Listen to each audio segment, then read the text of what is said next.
Okay, Susan, this is your tutorial to how to use the Pyxis C2 Safe. The first thing you're going to do is sign on, and you just got to come on to the keyboard and start typing. And it won't pick up your first letter, so you might have to backspace to get it all in. The first time you sign on, it's not going to ask for your fingerprint. It's going to ask for your password. That's the same as the password you use to log on to the Pyxis and all the other computers. But probably your second or third time, it's going to ask for you to register your fingerprint. And you just lift up and put it down 3 times. And from then on, you'll use your fingerprint. Now, when you log on, you're not going to see these buttons, but you can set them up later if you want to. It's easy. You go under setup and then toolbar and put the ones you want there, and now you can see the way I have it if you want to copy the way I have it later. To send meds, you'll go to decrease inventory. If you just want to send them 1 or 2, because say you got a printout that says that there is no that it's a critical low or stock out for a certain place and you just want to send 1 or 2, you'll use the send meds function.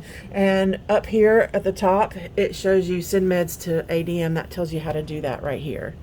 And you'll put the location where you want to send it, and then the med name, and you can just pick, or you can start typing and pick what you want, how many you're going to send, and then add. And it tells you that we can't send 21 because there's only 16 in here, so we'll put 16 and add. And then if you want to send anything else to the same location, you'll add it to put 10 and then add. And once you get everything you want to send to that one location, you click save, and it'll start popping open the locations and tell you where to pull it from. It's going to ask you the beginning count or the ending count. I can't remember, but read on the screen which one it asks you for, so you make sure you put in the right count if it's beginning or ending. And then it'll print out the sign sheets, the sheets for the nurse to sign. I'm going to hit cancel because I don't want to actually send it, and this is live. When it's time to send medications to all the floors, you go to decrease inventory and then go to MedStation Auto Restock, which is the second one. And if you look up here, MedStation Auto Restock, the directions are right there for you. So very similar. You can click View Restock Suggestions. Wait a minute. Hang on.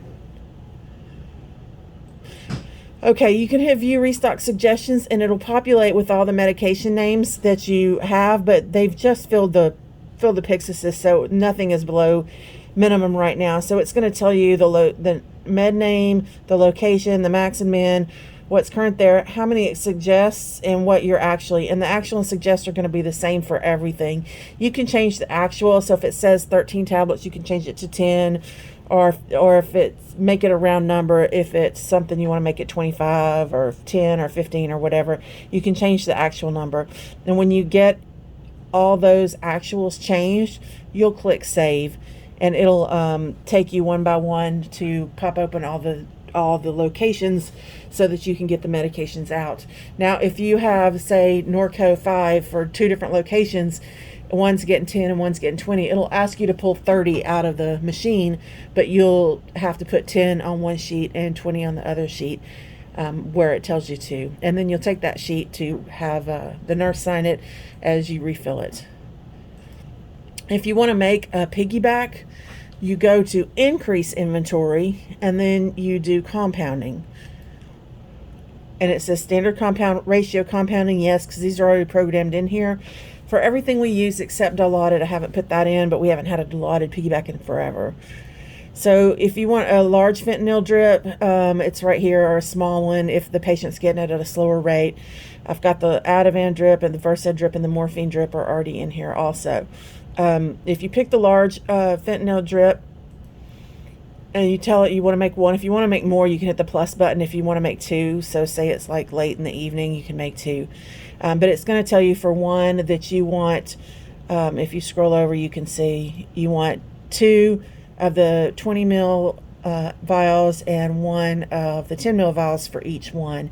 And if you click save, it'll give you the sheet where you record that you made it, your compounding sheet, and it'll also give you the sign sheet for the nurse to sign when you dispense it to the nurse. and it'll pop open the doors so that you can get out the medications that you need. All right. Call me if you have any questions.